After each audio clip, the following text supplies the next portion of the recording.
本日は材料4つ、ヨーグルトケーキを作ります。ギリシャヨーグルトを1個使います。分量は変わりますが、普通のヨーグルトでも作れます。ギリシャヨーグルト 100g。多少前後しても大丈夫です。ラカンカ 10g。おからパウダー 5g。卵1個。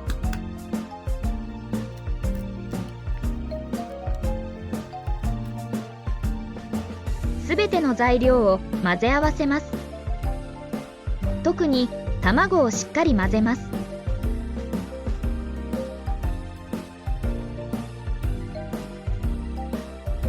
これで生地の完成です。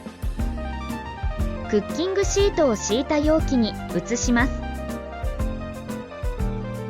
トントンと空気を抜いてから加熱します。600ワットの電子レンジで2分加熱します。中心はとろっとしていますが、周りが固まれば OK です。このくらい火が通ったら粗熱を取り冷やします。粗熱を取ってから冷蔵庫で1時間以上冷やしました。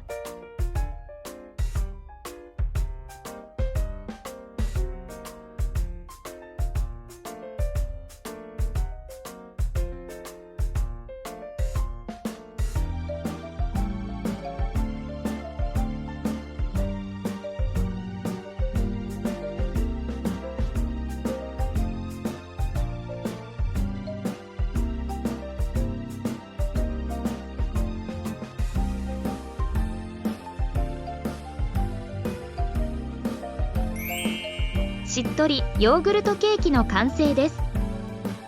チーズケーキよりは柔らかくしっとりとした食感です。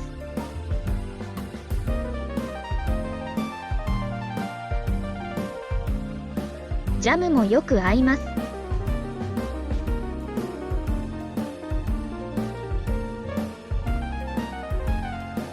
ギリシャヨーグルト以外でも作ってみます。プレーンヨーグルト 100g。 ラカンカ 10g。 おからパウダー 10g。 卵1個。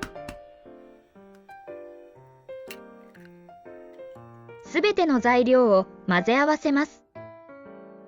おからパウダーは 5g でも作れますが、少し水っぽくなるので 10g の方が食感がいいです。トントンと空気を抜いてから加熱します。600ワットの電子レンジで2分加熱します。周りに火が通れば OK です。粗熱を取り、冷蔵庫で1時間以上冷やします。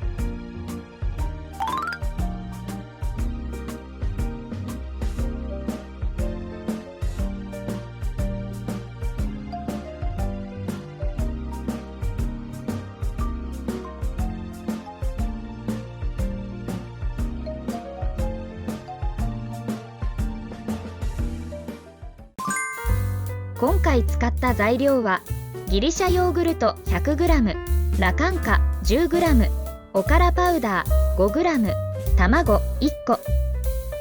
プレーンヨーグルト 100g、 ラカンカ 10g、 おからパウダー 10g、 卵1個。